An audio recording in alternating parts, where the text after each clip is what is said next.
Hello बच्चों, स्वागत है आपका। आज के वीडियो में हम बात करने वाले हैं कुछ इम्पोर्टेंट क्वेश्चंस जो 1 मार्क्स, 2 मार्क्स और 3 मार्क्स में एग्जाम्स में पूछे जाते हैं। ठीक है, तो ध्यान से देखते जाइए और नोट्स बनाते जाइए। पहला क्वेश्चन है, right the importance of Gauss theorem.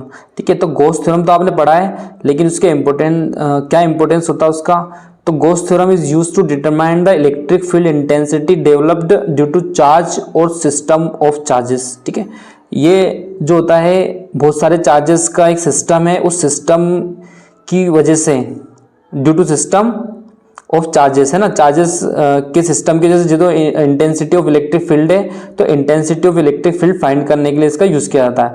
Where application of Coulomb's law is difficult, यहाँ पर जो कूलम्ब्स लॉ होता है वो थोड़ा सा डिफिकल्ट हो जाता है, तो उस डिफिकल्टी को दूर करने के लिए गॉस थ्योरम का यूज किया जाता है। ठीक है, तो सिस्टम ऑफ चार्जेस की वजह से जो इंटेंसिटी ऑफ इलेक्ट्रिक फील्ड होती है उसको फाइंड करने के लिए इसका यूज होता है। नेक्स्ट क्वेश्चन है, calculate electric flux link with 1 coulomb charge. है ना, बहुत अच्छा क्वेश्चन है कि 1 कूलम्ब चार्ज में नंबर ऑफ इलेक्ट्रॉन्स तो आपने फाइंड कर लिए थे, लेकिन 1 कूलम्ब चार्ज से कितना फ्लक्स लिंक होता है, फ्लक्स फाइंड करना है आपको। ठीक है, तो सिर्फ आपको चार्ज गिवन है, फ्लक्स आपको फाइंड करना है। तो गिवन में आपने लिखा है Q equals to 1 coulomb, flux आपको फाइंड करना है। फ्लक्स का फॉर्मूला होता है phi equals to Q by epsilon naught. ठीक है, देखिए अब इस फॉर्मूले को हम थोड़ा सा आपको उसको बनाना पड़ेगा। कैसे बनाओगे, तो यहाँ से आप 4 पाई से मल्टीप्लाई कर दोगे ऊपर और नीचे। तो जो नीचे का है 1 divide by 4 pi epsilon not, तो इसकी वैल्यू आप पढ़ ही चुके पहले, ये होती है 9 इंटू 10 टू द पावर 9। है ना, इसको हमने ऐसे चेंज करा, ऊपर और नीचे आपने 4 पाई और 4 पाई से मल्टीप्लाई कर दिया, तो आपका जो आंसर आया वो कितना आया, 4 pi Q divide by 4 pi epsilon not. तो जो नीचे वाला है 4 पाई एप्सिलॉन नॉट, इसकी वैल्यू होती है 9 इंटू 10 टू द पावर 9, तो यही हमने रख दिया। ठीक है, इसकी वैल्यू हमने रख दी 9 इंटू 10 टू द पावर 9, और उसके बाद आपका 4 है, ये 4 पाई की वैल्यू होती है 3.14 और क्यू की वैल्यू आपको गिवन है 1। ठीक है, जब हम इसका कैलकुलेशन करेंगे तो कुछ वैल्यू आपको इस तरीके से आएगी 1.13 into 10 to the power 11 newton metre square पर कूलम्ब। ओके, ये फ्लक्स निकल जाएगा किससे रिलेटेड, 1 कूलम्ब चार्ज से। तो ये आप डायरेक्ट ऑब्जेक्टिव में भी इसको याद रख सकते हो, ये वाली वैल्यू, और याद नहीं रखनी है तो आप बेसिक तरीके से इसको सोल्व कर सकते हैं। ओके, नेक्स्ट क्वेश्चन हम देखते हैं।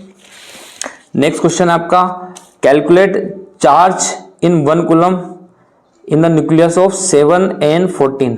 जो नाइट्रोजन है, नाइट्रोजन का न्यूक्लियस है, इसमें इसके बेस में 7 गिवन है, उसकी पावर में 14 है। इसका मतलब क्या होता है, तो ये यहाँ पे एटॉमिक नंबर गिवन होता है, number of electrons, number of protons, ये एटॉमिक नंबर हम इसको बोलते हैं, और ये एटॉमिक मास होता है इसका, है ना, कितना होता है 14।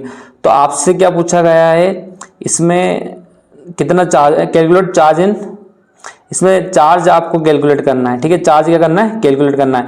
तो बस आपको कुछ भी नहीं, डायरेक्ट इसका आंसर निकाल सकते हैं आप। नंबर ऑफ इलेक्ट्रॉन्स यहां से निकाल लीजिए, कितने नंबर ऑफ इलेक्ट्रॉन्स है 7, और एक इलेक्ट्रॉन में कितना चार्ज होता है 1.6 इंटू 10 टू द माइनस 19। तो ये फॉर्मूला लगाइए, Q equals to NE, Q equals to N equals to हो गया आपका 7, और E इक्वल्स टू जाएगा 1.6 into 10 to the power minus 19। Okay, जब मल्टीप्लाई करेंगे तो 1.12 आपका आंसर जाएगा।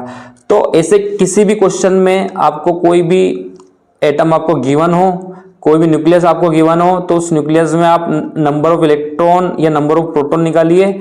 इसमें नंबर ऑफ इलेक्ट्रॉन या नंबर ऑफ प्रोटॉन कितने थे 7, और चार्ज ऑन इलेक्ट्रॉन था आपका 1.6 into 10 to the minus 19 coulomb. Okay, next question जो है आपका, ordinary rubber is an insulator. ठीक है, जो नॉर्मल ऑर्डिनरी रबर होता है वो कैसा होता है, इंसुलेटर होता है। किसका मतलब, नॉन कंडक्टर होता है। ठीक, इलेक्ट्रिसिटी उसमें फ्लो नहीं होती है। But the tyre used in aeroplane, जो टायर एरोप्लेन में यूज्ड है, are made slightly conducting why. ठीक है, उनको थोड़ा सा कंडक्टिंग बनाया जाता है। क्यों बनाया जाता है कंडक्टिंग, तो उसका आंसर हम देखेंगे। During landing of aeroplane the tyre of the aircraft में get highly charge due to friction.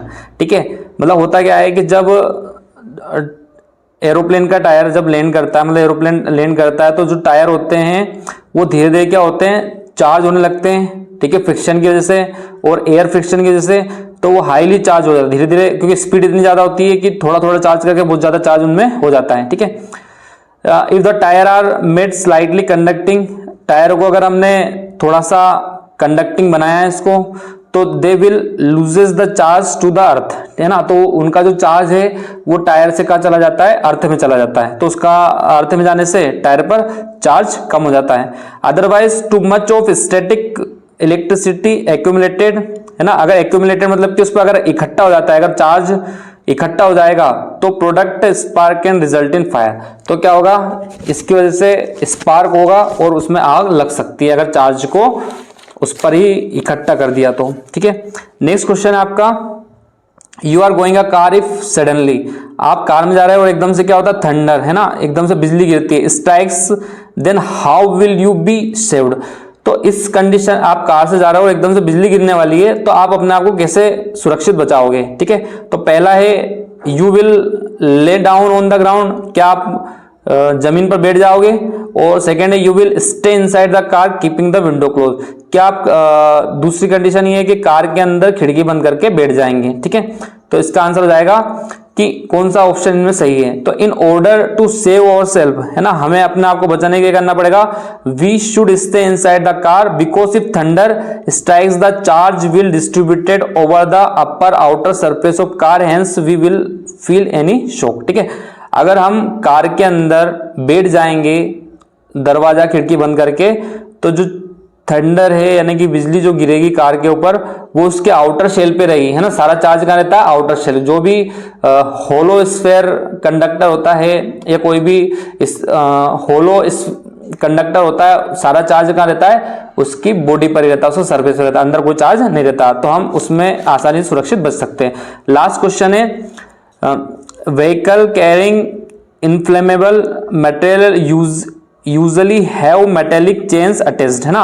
जो व्हीकल होते हैं उनमें जो इनफ्लेमेबल मटेरियल होता है, मतलब जो ज्वलनशील पदार्थ है ना, विस्फोटक पदार्थ जो होता है, ठीक, उस व्हीकल के साथ एक मेटेलिक चेन अटैच होती है, then which remain in contact with ground during motion why. ठीक है, मतलब कि एक चेन होती है, ऐसे व्हीकल जो इनफ्लेमेबल मटेरियल्स को एक जगह से दूसरी जगह लेके जाते हैं, उनसे उनकी जो बॉडी होती है उससे एक चेन को नीचे लटका दिया जाता है और उसका कनेक्शन होता है अर्थ से, है ना, वो घिसते हुए चलती हैं। तो ऐसा क्यों करते हैं, तो देखो, when the vehicle move its body gets charge due to friction with air.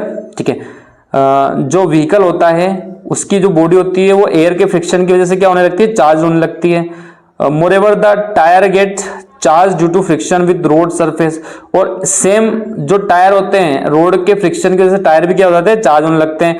Due to the accumulation of charge on body, है ना, चार्ज जब एक्यूमुलेट होने लगेगा यानी इकट्ठा होने लगेगा बॉडी पर, तो sparking might occurs with might set the inflammable material into fire. ठीक है, अगर चार्ज ज्यादा हो जाएगा तो चार्ज होने की वजह से जो इनफ्लेमेबल आपका मटेरियल है, विस्फोटक पदार्थ है, उसमें आग लगने की संभावना रहेगी। तो इससे बचने के लिए क्या करते हैं, to avoid it metallic chains are provide by which the across charge developed on the vehicle is transfer to the ground, है ना। तो जो मेटेलिक जो चेन होती है वो ग्राउंड से कनेक्ट होने की वजह से चार्ज को कहाँ ट्रांसफर कर देती है, ग्राउंड पे ट्रांसफर कर देती है। इससे जो हमारा व्हीकल होता है और जो इनफ्लेमेबल मटेरियल होता है वो विस्फोट होने से बच जाता है। ठीक है, तो बच्चों इसमें इतना ही। इसके बाद हम नेक्स्ट चैप्टर जो है स्टार्ट करेंगे इसी यूनिट का। तब तक के लिए जय हिंद, जय भारत।